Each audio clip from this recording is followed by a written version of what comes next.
आज हम बात करेंगे धन के बारे में, पैसे के बारे में, क्योंकि कलयुग में अगर इंसान भगवान के बाद किसी चीज की अहमियत समझता है तो वो है पैसा, वो है धन।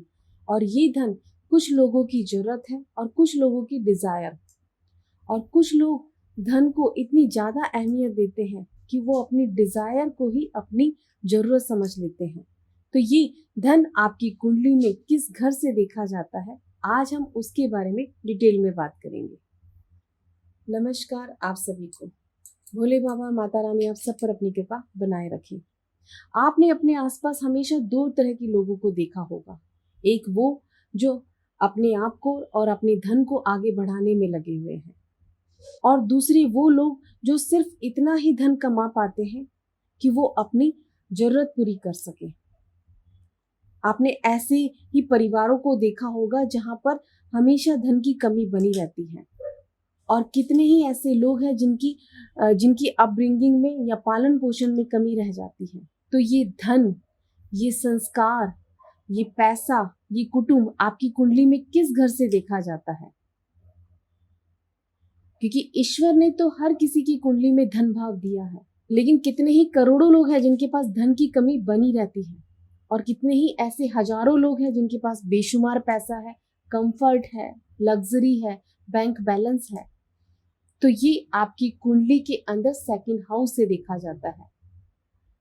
तो सेकंड हाउस का आपकी कुंडली के अंदर बहुत बड़ा रोल होता है, और इसके साथ साथ प्लैनेट के रूप में शुक्र, चंद्रमा और बृहस्पति का होता है। अब आप इसे कालपुरुष की कुंडली के अकॉर्डिंग समझिए। सेकंड हाउस के अंदर वृषभ राशि आती है, और वृषभ राशि का मालिक शुक्र होता है, और शुक्र से पैसे को देखा जाता है, लग्जरी को देखा जाता है, कंफर्ट को देखा जाता है। और सेकंड हाउस का कारक जुपिटर होता है, और जुपिटर से एक्सपेंशन को देखा जाता है, बड़े बुजुर्गों को देखा जाता है, आपके संस्कारों को देखा जाता है, ज्ञान को देखा जाता है। तो ये सब चीजें सेकंड हाउस से ही देखी जाती हैं। और सेकंड हाउस में वृषभ राशि के अंदर चंद्रमा उच्च का रिजल्ट देता है। और आप सबको पता है कि हमारे सनातन धर्म के अंदर माँ को प्रथम गुरु माना जाता है, और चंद्रमा से माँ को देखा जाता है। और जिन सपनों के साथ माँ अपने बच्चों का पालन पोषण करती है, और बच्चा कुटुंब में रहकर, एक परिवार में, बड़े परिवार में रहकर, दादा दादी के साथ, नाना नानी, चाचा ताऊ, इनके बीच में जब उस बच्चे की परवरिश होती है, तो वो परवरिश, वो संस्कार इंसान को आगे बढ़ने में, नाम बनाने में और पहचान बनाने में वो समझ देते हैं। तो इसीलिए आपकी कुंडली के अंदर सेकंड हाउस का अच्छा होना और उनमें शुभ ग्रहों का बैठना बहुत इम्पोर्टेंट होता है। अगर आप वाकई ही पैसा कमाना चाहते हैं या पैसा अपना नाम बनाना चाहते हैं, तो आप अपने सेकंड हाउस को चेक करिए, कहीं वो एफ्लिक्शन में तो नहीं है, कहीं उस पर पापी ग्रहों की दृष्टि तो नहीं पड़ रही है, या फिर सेकंड हाउस के लॉर्ड पर पापी ग्रहों की दृष्टि तो नहीं है, या फिर वो पापी ग्रहों के साथ युति बनाकर तो नहीं बैठा हुआ है। इसके साथ साथ आप बृहस्पति को भी चेक करिए, क्योंकि सेकंड हाउस में अगर बृहस्पति की दृष्टि पड़ती है तो आपको अपनी किस्मत का सपोर्ट और ईश्वर का आशीर्वाद भी मिलता है आगे बढ़ने में। ये मैंने आपको टेलर स्विफ्ट के चार्ट से भी बताया है। उनके 8th हाउस में जुपिटर बैठा हुआ है चंद्रमा के साथ, और वो 7वीं दृष्टि सेकंड हाउस पे डाल रहा है, अपने ही घर को देख रहा है, क्योंकि वृश्चिक राशि का चार्ट है उनका। तो आप देखिए कि उनके पास कितने बड़े रूप में वेल्थ है, उनका नाम भी है, उनकी पहचान भी है। अगर आप अमिताभ बच्चन जी का चार्ट देखेंगे तो उनका चार्ट भी कुंभ लगन का है, और सेकंड हाउस में मीन राशि है, यानी बृहस्पति उस घर का मालिक है, और वो 6th हाउस में बैठा हुआ है, और वो 9वीं दृष्टि सेकंड हाउस पे डाल रहा है। तो आप देखिए कि उनके पास भी वेल्थ कितने बड़े रूप में है, और उन्हें वाकई ईश्वर का भी सपोर्ट है और किस्मत का भी सपोर्ट है। तो आप देखिए कि आपकी कुंडली के अंदर जब सेकंड हाउस अच्छा होता है, उसमें शुभ ग्रहों की दृष्टि पड़ रही होती है, तो आपकी परिवार के द्वारा दिए गए संस्कार और आपकी माँ के द्वारा किया गया आपका पालन पोषण, अपब्रिंगिंग आपको किस्मत की तरह सपोर्ट करता है आगे बढ़ने में। तो ये आप भी अपनी कुंडली के अंदर चेक कर सकते हैं। इसके साथ साथ अब आप सोचेंगे कि ऐसे बहुत से लोग हैं कि जो नौकरी भी करते हैं, बिजनेस भी करते हैं, लेकिन वो पैसा कम जोड़ नहीं पाते या बैंक बैलेंस नहीं बना पाते, वहाँ कहीं ना कहीं उनका सेकंड हाउस पीड़ित होता होगा, या फिर सेकंड हाउस पर पापी ग्रहों की दृष्टि पड़ रही होगी। और आप आज ये चीजें आसानी से चेक भी कर सकते हैं। अगर आज आप बच्चों को देखोगे तो बच्चों के अंदर गुस्सा बहुत ज्यादा है, इरिटेशन बहुत ज्यादा है, छोटी छोटी बातों पे उनको गुस्सा आ जाता है, संस्कारों की कमी है। तो वो किस वजह से है?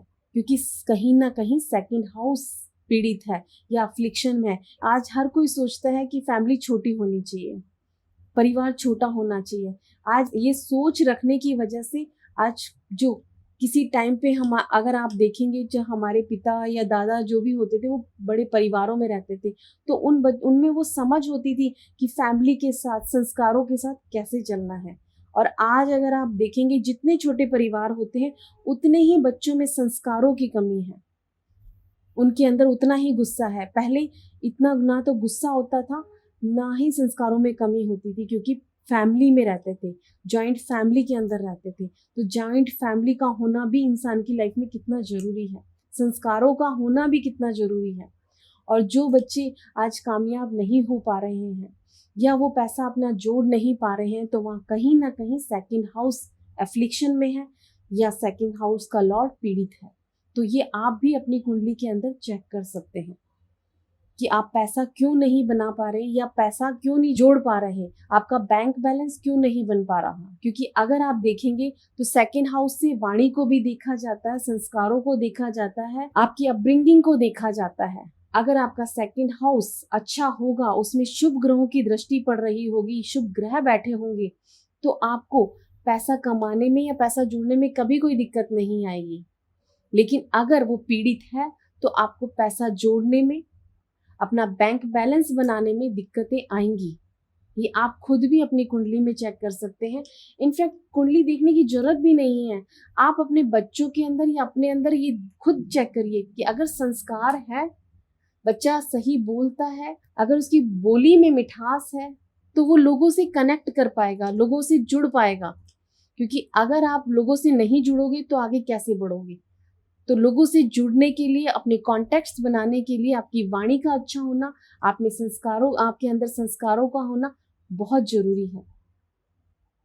और इसके साथ साथ आपकी परवरिश, ये सब चीजें बहुत अहमियत रखती है आपके बैंक बैलेंस को आपके बनाने में और आपके पास पैसे को जोड़ने में। अगर आप वाकई ही चाहते हो कि आपके पास पैसा भी हो, कंफर्ट भी हो, लग्जरी लाइफ भी हो, बैंक बैलेंस भी हो, तो आप अपने सेकंड हाउस को जरूर चेक करिए। अब आप लोग सोचेंगे कि ऐसे भी लोग होते हैं जिनके परिवार नहीं होते या फिर वो अच्छे परिवारों से नहीं आते, वो लोग भी तो अमीर बन जाते हैं। ऐसे भी तो बहुत केस है दुनिया के अंदर। ऐसे जो भी लोग हैं जो अमीर बन जाते हैं, उनकी कुंडली के अंदर उन्हें और भी ग्रहों का सपोर्ट है, वहां पर दशा भी काम करती है, लेकिन वहां पर भी सेकंड हाउस का अच्छा होना बहुत इंपॉर्टेंट होता है। क्योंकि अगर सेकंड हाउस अच्छा नहीं होगा तो जो भी कमाया हुआ धन होगा वो कब आकर कब चला जाएगा, इंसान को पता ही नहीं चलेगा। इसीलिए आपने ऐसे भी काफी केसेस देखे होंगे जिसमें लोग अमीर तो बन जाते हैं, लेकिन वो अपनी दौलत को काफी लंबे समय तक संभाल नहीं पाते या अपने आने वाली जनरेशन को दे नहीं पाते। तो ये सब चीजें सेकंड हाउस के खराब होने की वजह से होता है।